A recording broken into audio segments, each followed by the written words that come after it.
to Travel, Eat, and Learn. I'm Susan Sam Shockley. And I'm Patrick Barney, and we have 17 days left till Christmas. So you procrastinators, it's time to panic. All right, Sam, our title says it all as usual. Travel, because we believe the world is a book, and those who do not travel only read one page. Eat, because the best way to experience a place is by eating with the locals. And learn. We want you to have fun and learn about the cultures and the cuisines that you get to enjoy. This show is being brought to you by the wonderful people at For More Travel, where you dream it and they make it happen. All right, Sam, I think it's time for a little travel news.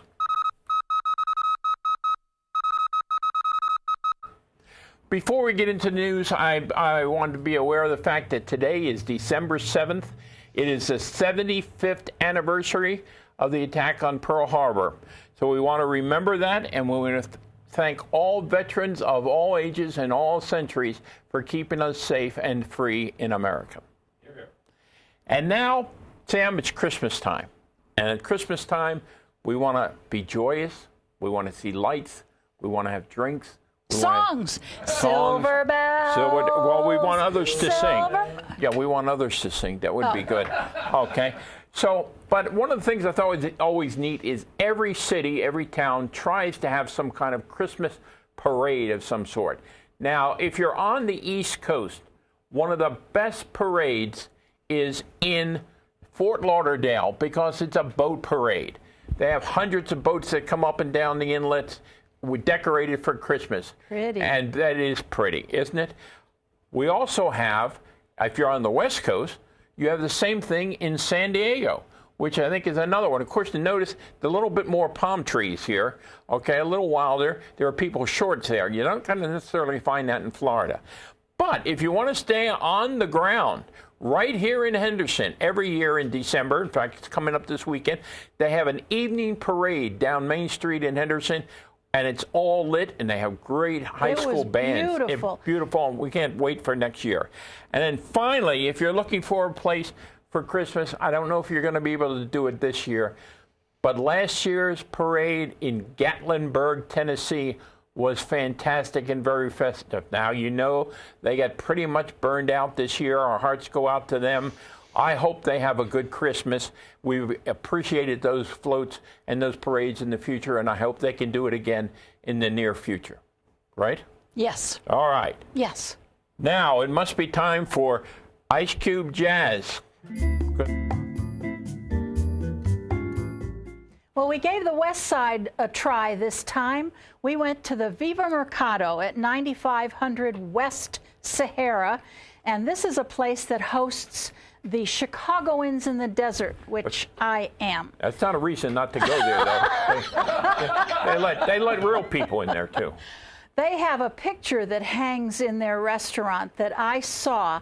It's a beautiful dancing girl, and we have a picture of it, and I painted this very picture for our home. Not for them.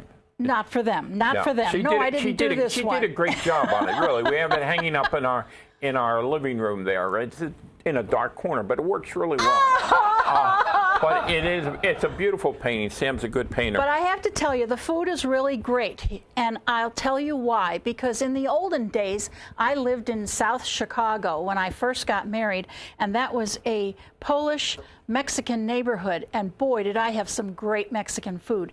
I had nachos without the crap on it, without the refried beans, without the meat. It was just cheese, and it was Mexican cheese, and it was hot peppers, and I can still taste it. It was so exquisite. The servers are friendly. They give you lots and lots of chips and salsa, and the drinks and the margaritas and the food is all like $5. The margaritas and the well drinks are $5, and of course their happy hour food. Isn't that what I just said? Yeah, but you know, you go too fast. This is the important thing. You know, while you're swishing around in that nacho crap, I could eat real food and drink some good drinks. Well, what did you eat that was good? I don't remember now. No, It was so memorable. Actually, I had great soft tacos. I love soft tacos, and they give you the option of whether you want the soft taco to be a corn or a flour tortilla, which is a nice choice. You don't always get that, but I'm telling you that for Mexican food, I'm not a big Mexican food person, but it is a great happy hour food. And it was a cold night last week when we were there, and they made a very nice, simple Irish coffee. Now, when I say simple, we didn't have all that extra ice cream, or whipped cream, we didn't have all that extra chocolate sprinkles put on top of it. It's just coffee and whiskey. That's what Irish coffee is, and it was really great. Anyway, I enjoyed it, Sam. Well, that's nice that you did enjoy it. Yes. So another happy hour. Another happy hour. Another happy hour. All right, but now Sam has got some really interesting facts for you. We're going on to great go-to destinations. Now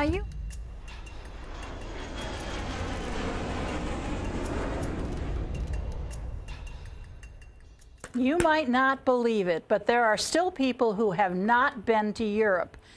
And one of the services, we're free of charge, one of the services that we provide is when we make a reservation for somebody, we also give them guidance and advice.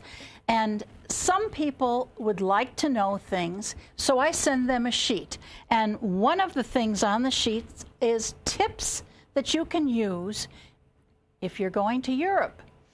Now, if you need necessities once you get there, there are drugstores on every corner, and they are all designated with a great big green cross. Yeah, I think that's interesting. It's green, not red. Okay, so that's one thing. And most of the places do speak English in the hotels and the restaurants.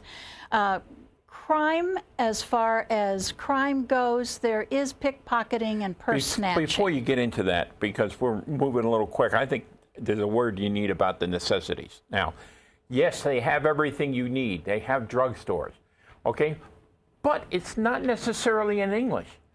Please be careful that you are picking up toothpaste, not hemorrhoid cream, okay? It's very important because it's very, very difficult the next day because you can't smile. Your mouth shrinks. Okay, Mr. Barney, we have careful. 7 segments to get through. And we've only done 8 minutes here. Calm down. I am purposefully flying. Don't fly. Don't fly. All right. Now, what about language? I already discussed language. Oh, you did that already?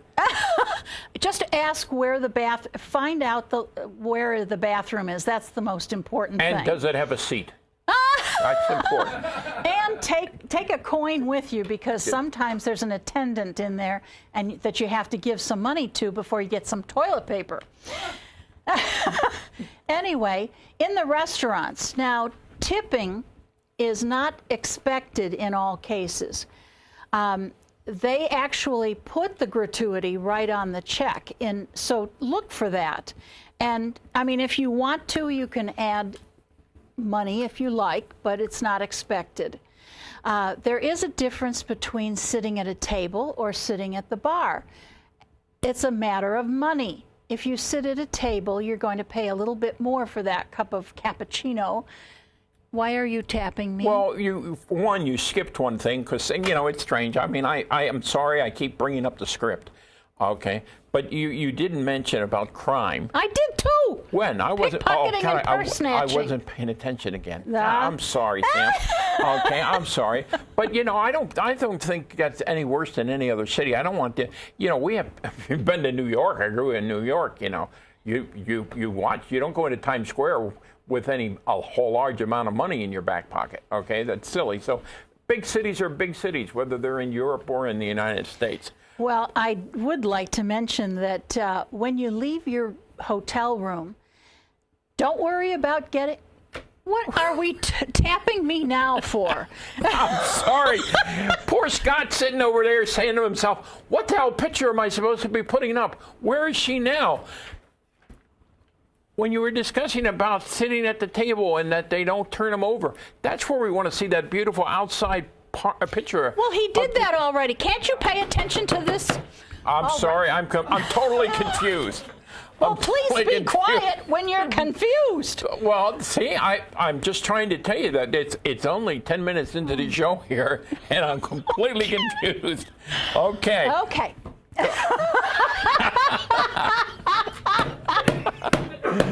You're rushing so fast, I don't even hear it. I'm just blazing through it. Anyway, when you get your hotel key, you're going to notice that you get this huge fob on it. And you can't put that in your purse. Well, there's a reason that you have this huge fob. See that one right in the middle, the Plaza Anthony? Yeah. Anyway, when you're in Europe, you are expected to turn your key in at the front desk when you leave the hotel. Okay, well, you may think that someone might go into your room and steal something. There is no, I was in the hotel business for 25 years. There is no hotel room anywhere that they don't have a key to. So it doesn't matter. They're not going to steal anything. Just give them your key as you leave the hotel. That's not as bothering to me as turning in the key, because I don't want to carry it in my pocket anyhow. But like when we were in Greece, and if we went to the casino in Greece, you had to turn in your passport. Oh, here's Remember a story that? for you. I mean, that's like, you know, if you can't pay the bill at the end of the evening, you don't get your passport back. I, of course, have to go to the casino when we go to Greece in Sarni. So we get into the car, we have a map, we can't read Greek. So No we kidding. stop at a gas station, we can't speak Greek. But a truck driver tells us where to go. Anyway, we drive and drive and drive and drive, looking for the sign until the road ends. We are on gravel. So we turn around and go back, and there's the big sign. There wasn't one on the other side of the road. There's the sign, and of course, you have to go up in a funicular and leave your passport, which bothered us greatly. Now, may I move along? Yes, slowly. See, you're talking too fast. I don't get to. I'm in charge of seeing the time. Go ahead. If you don't like night noise, request a room in the back of the hotel, because in Europe there's lots and lots of motor scooters and tooting and. Can I tell a story about that, since you went on about the Greek thing? When the first time we went to Dublin, okay, we said, "Oh, this is a quaint little town. Where would you like to have your window looking at the street?" I said, "Yes, of course. Yeah, we want to get the flavor of the place." Well, we didn't realize it, but right across the street from our hotel was a club owned and operated by YouTube. Okay. The Temple Bar. The Temple Bar. And not only was that loud to begin with, but at 2 o'clock when the bar closes, you say last call. Well, last call means take your final drink, walk out in the street under Pat's window, and finish the evening for the next 2 hours. So the next time we went to Dublin, we got the courtyards. That's what you got to remember. Now, aren't we smart? Anyway, those are the things that we'll tell you. Also, driving in Europe is very interesting. Should you get a rental car, drive on the right-hand side of the street until you feel like passing. Then you go to the left, pass, and get back into the right. And it is marvelous. I love driving in Italy. It's just so much fun. I'm glad you mentioned Italy, because if they drive on the right in London, they may have a little bit of problem. Okay? But in Italy, yes, it's just like us. And I tell you, you could say that right here in Vegas. What is with the people in what we call the passing lane here? If they are going to turn, they're all British trained. If they are going to turn left in this town, they wait. They're on the left lane 3 blocks ahead of time. 3 blocks. Okay, fine. Anyway. And that is it for tips. Well, remember, what's your big name? What's your big thing here? What is my big thing? You wrote it right here. You said, remember, you're in Europe and things are different. I thought that was brilliant. The script police. Okay. Listen, remember we've been mentioning it for the last 2 weeks, and if somebody else besides Barb is listening, okay? We want to know great destinations in your city, town, or state. Let us know. Just email us and say, hey, if you're in Kentucky, this is where you want to go on the Whiskey Trail. If you're in Kansas, why? Okay? Just tell us, all right? All right, Sam, are you ready to walk on water? I am.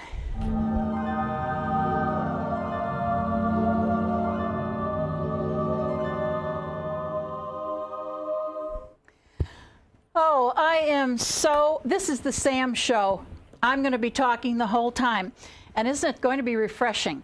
Anyway, I always wondered why people don't ask me, I want to go to the Oscars, or I want to go to the premiere of a movie, or I want to go on a jazz cruise.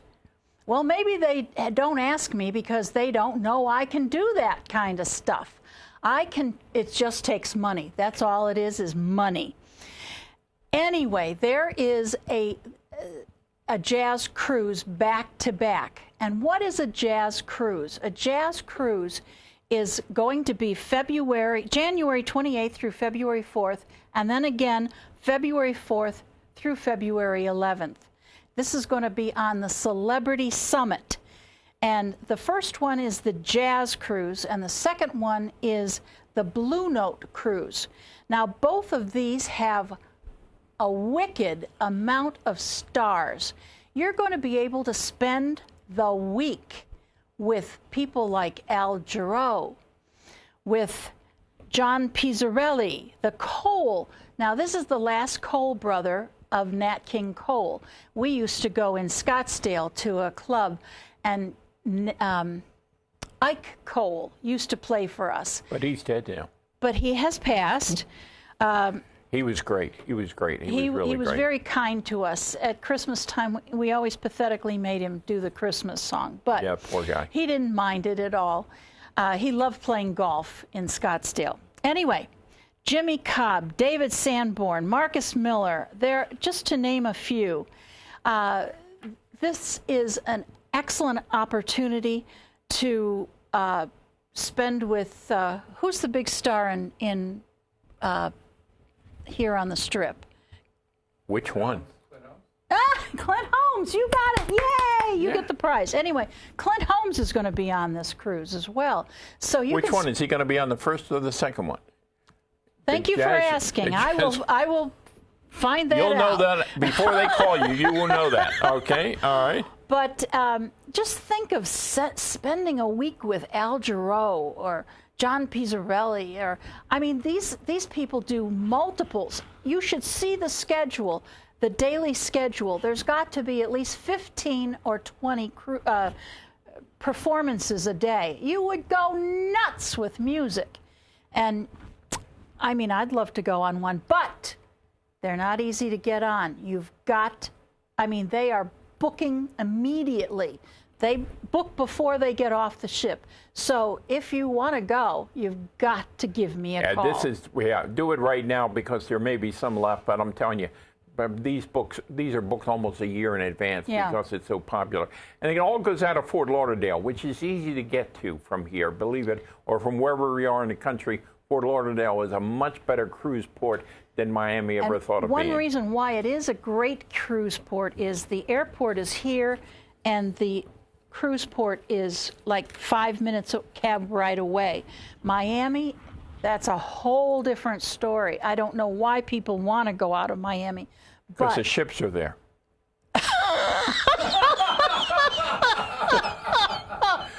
You are right. Yes, but Fort Lauderdale, when you're in the Fort Lauderdale community of ships, they are everywhere, and they all go out one by one by one, and you can stand at the top of your ship and watch them like little ants go out at 4 o'clock in the afternoon as it's getting to be dusk. We went out of that port once on the brand new Allure of the Seas by Royal Caribbean. And when we got to the port, we could not imagine that there was a ship this big. It holds 6,000 passengers. It's an amazing ship. And when we were on the inaugural cruise, and yes, they have the fireboats with all of the fountains of water coming off of them, and everybody in the condominiums were waving and yelling, and all the cars were honking. It was quite an experience. Very nice. Well, you know, and Fort Lauderdale, for those of you who aren't aware of it, is probably one of the best cruise ports because the inlet waterway, you can take a boat to dinner, you know, up and down these little waterways in Fort Lauderdale. You have such a great evening even before you go on your ship or when you're there just visiting. It's worth going in a couple days before or after the cruise. Fort Lauderdale is a great city to go to. Yeah. It's got water. As opposed to Phoenix is a great, or Vegas. Vegas is a great city with a lot of restaurants and music, but it doesn't have rivers. Okay. So, all right, that's all I'm saying. It has its own charm. Yes, it does. Yes. All right. Well, are you finally done? I'm done. Is the Shockley Marathon over? Yes, it is. All right, now now it's time for Travel Rant.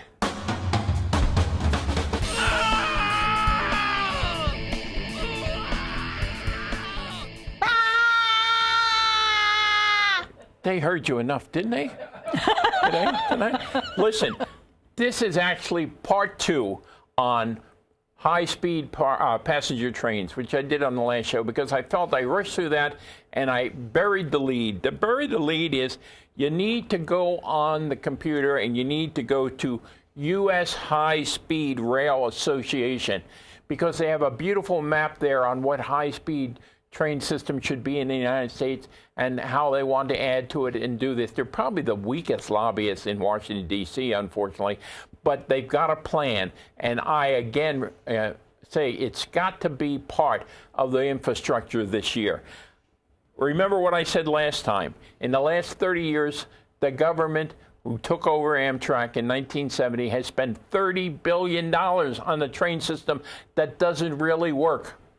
However, they spend $1.89 trillion to keep the roads and the airports going, okay?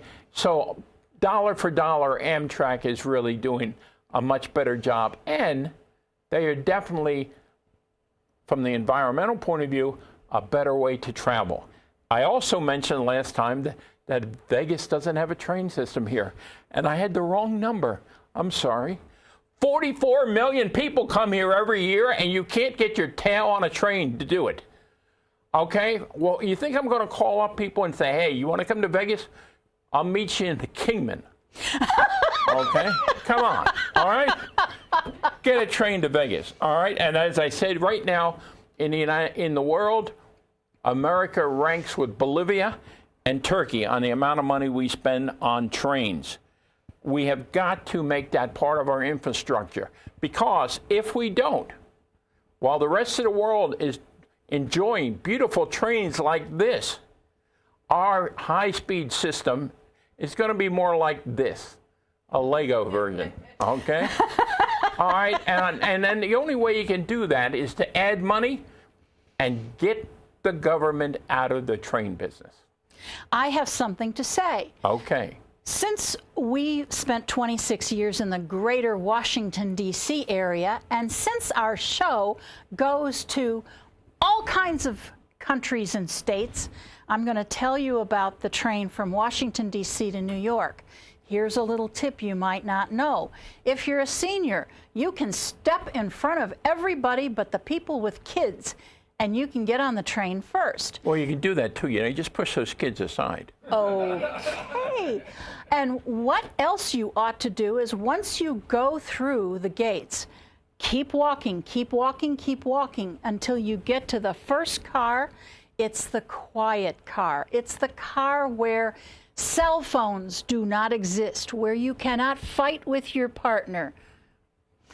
Where children are usually not allowed. Yes, there are no children, and it's just a wonderful experience. And importantly, it's very close to the coffee car. Now, they also say that the Acela is the good ship to go on, the good train. It's the only, quote, high-speed train we have in the country. The seats are so small, you are knocking your knees against other people. You might as well just sit in the quiet car.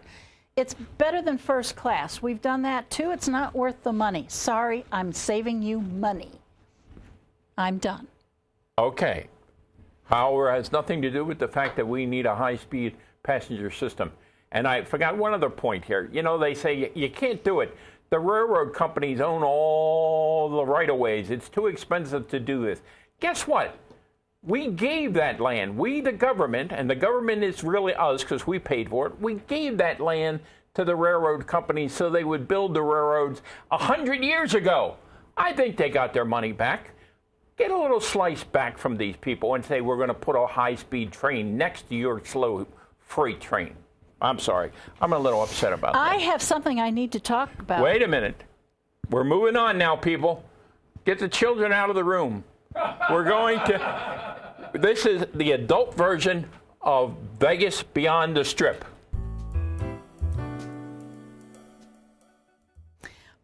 Puppetry of the penis is our next subject. I think someone likes to hear me say penis. But anyway, my girlfriend in Washington, Joy, who is such a lovely lady, went with her club to see Puppetry of the Penis. So I thought it would be a grand idea to go and see it with a new girlfriend. Whoa! Anyway, these two fellows walk into the room with these long robes on and immediately just take them off, and they are stark naked. Well, for the next 45 minutes, they pull and yank and twist, and I mean, you're looking at your watch. I love male frontal nudity. This is the hamburger. They take their balls and they put it over their penis and squeeze. Well, you know, one of the things in the desert here, this theater is very, very warm, because if not, you know, that Big Mac is going to turn into if it gets too cold in there, it's going to turn into a little Happy Meal hamburger. Happy Meal hamburger. Okay. Well, there's no one that likes male frontal nudity more than me. I mean, we were movie critics for 20 years, and I can tell you on one hand the male frontal nudity I saw in 20 years. Anyway, I was looking at my watch because it can get boring. And I mean, these guys are going to have balls down to their knees. These guys are yanking and pulling and stretching and... Anyway, it's right off the strip on Dean Martin Boulevard, and... Let me ask you, were there any men in the audience? Yes, there were. Really? I mean, straight men? Yes, they were like on a date. Oh, in other words, they were dragged there. Their girlfriends or their wives wanted to embarrass them. I don't think that was the case, but they were indeed embarrassed. Yeah, I can imagine it. Listen, just remember that, you know, don't blame Vegas for this. This is an Australian group, and they play all over the country. Mm-hmm. So there could be a puppetry coming near to you. So check your papers. At the Jewel Box Theater. Of course. Appropriately named. All right, you can let the kids back in the room now. That's all over. All right. Now, let's move on to where the hell is it?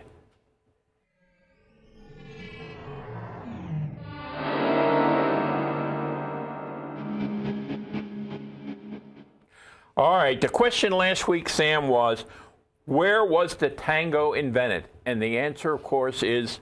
Argentina! Argentina, by the Italian immigrants. And it was years. The Boca. It was years, decades, before Spain would even let the tango be danced, because it was so wild. Until it was danced in Paris, and then they took ownership of it. I think that's an amazing story. Listen, we want to thank Barb for being the one who came up with the answer here, Barb. Yay, Barb! And because you watch us every time, and I understand you're going to be in town at the end of this month, you are invited to one of our show that we're going to do on the 21st. That's your prize. That's your prize or punishment. Okay, one or the other. Now, dress a little nice, Barb, because we're going to have you in to do a segment. Okay. All right. We want you to tell the people why you sit in Wisconsin and watch this show, because the rest of the country will be so jealous. So we'll see you on the 21st. Now, Sam, how about the question for next week? Okay. You came up with it. Do you want me to say it, or are you going to say it? This is a question. In what great American city did Teddy Roosevelt and his Rough Riders ride into and shoot up the bar? What was the city that he did that? I don't remember if he did it before or after he charged up San Juan Hill. So I don't know if it was anticipation of that war or celebration that it was over. One way or the other, they shot up the draw, and I've seen the bullet holes, so I know it happened. And remember, please, those other than Barb, email in your answers here, okay? And if you get the right answer, if you beat Barb and you're in town, you both can come to the show. Okay. Well, we're going to say good night now. Wait a minute, tell them what our next show is. Well, it's the 21st. You already told them. Okay. Well, they don't remember any more than I do. Did I say that? Okay. Anyway, we thank you for watching our show. I'm Susan Sam Shockley. And I'm Patrick Barney, and I'll see you next time when our guest Barb will be here.